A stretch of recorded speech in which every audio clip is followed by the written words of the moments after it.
வணக்கம் வியூவர்ஸ், எல்லாரும் எப்படி இருக்கீங்க? இன்றைக்கி நம்ம பார்க்க போகிறது ஒரு சிம்பிளான தக்காளி குழம்பு. அதுவும் பார்த்திங்கன்னா ஒரு 20 நிமிஷம் இருந்தால் போதும். அவ்வளோ சீக்கிரமாக இதை ரெடி பண்ணிடலாம். வாங்க வீடியோக்குள்ளே போகலாம். ஒரு பேனில் 2 டேபிள் ஸ்பூன் அளவுக்கு மல்லி எடுத்துக்கோங்க. இது கூடவே 1 டீஸ்பூன் அளவுக்கு மிளகு, 1 டீஸ்பூன் அளவுக்கு சீரகம், 1 டீஸ்பூன் அளவுக்கு வெள்ளை எள்ளு, 1/4 டீஸ்பூன் அளவுக்கு வெந்தயம், 1 டீஸ்பூன் அளவுக்கு சோம்பு, ஒரு சின்ன துண்டு பட்டை, 2 வரமிளகாய். ஃப்ளேமை நல்லா லோவில் வச்சு ஒரு 3 நிமிஷம் போல் நல்லா வறுத்துக்கோங்க. இது இப்படி வறுத்துட்டு வரும்போது பார்த்தீங்கன்னா அதோட கலர் அப்படியே சேஞ்ச் ஆகிட்டு வரும். இப்போ இது ரெடி ஆகிடுச்சு. இதை நம்ம வேறு ஒரு பிளேட்டுக்கு மாற்றிக்கலாம், ஆறட்டும். இந்த மாதிரி 3 மீடியம் சைஸ் தக்காளி எடுத்திருக்கேன். இதை கட் பண்ணி வச்சுக்கோங்க. இப்போது அதே பேனில் கொஞ்சமாக எண்ணெய் சேர்த்துக்கோங்க. எண்ணெய் காஞ்சதும் அதில் இந்த தக்காளியை போட்டு நம்ம லைட்டாக இந்த மாதிரி வதக்கிக்கலாம்.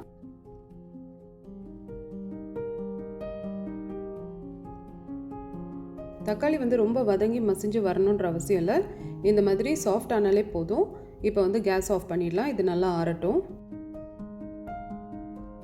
அடுத்ததாக ஒரு மிக்சி ஜாரில் நம்ம வறுத்து வச்சுருந்த அந்த மசாலாவை சேர்த்துருவோம். கூடவே 1 டேபிள் ஸ்பூன் அளவுக்கு பொட்டுக்கடலை, அப்புறம் நம்ம வதக்கி வச்சுருந்தோம் அந்த தக்காளி இதில் சேர்த்துருங்க.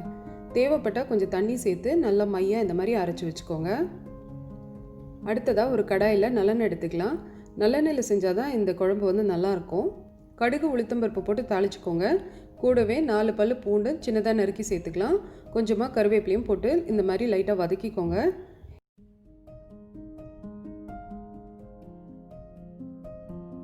அடுத்ததாக ஒரு கைப்பிடி அளவுக்கு சின்ன வெங்காயம் சேர்க்குறேன். உங்ககிட்ட சின்ன வெங்காயம் இல்லைன்னா நீங்கள் பெரிய வெங்காயம் யூஸ் பண்ணிக்கலாம்.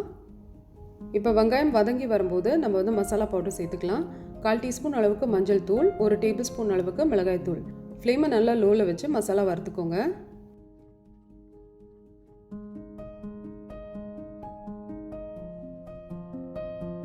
இப்போ அடுத்ததாக நம்ம அரைச்சி வச்சுருந்தோம் இல்லையா, அந்த விழுதை இதில் சேர்த்துருவோம். அதில் சேர்த்துட்டு நல்லா மிக்ஸ் பண்ணிக்கோங்க. அந்த மிக்ஸி ஜாரை கழுவி அந்த தண்ணியும் இதில் சேர்த்துருங்க.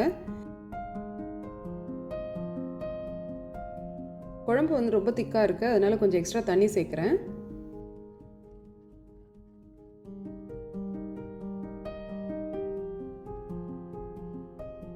இப்போ தேவையான அளவுக்கு உப்பு சேர்த்துக்கோங்க.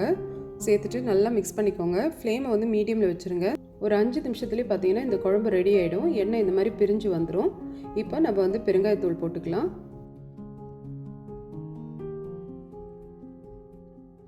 கொஞ்சமாக கருவேப்பிலையும் சேர்த்துக்கோங்க.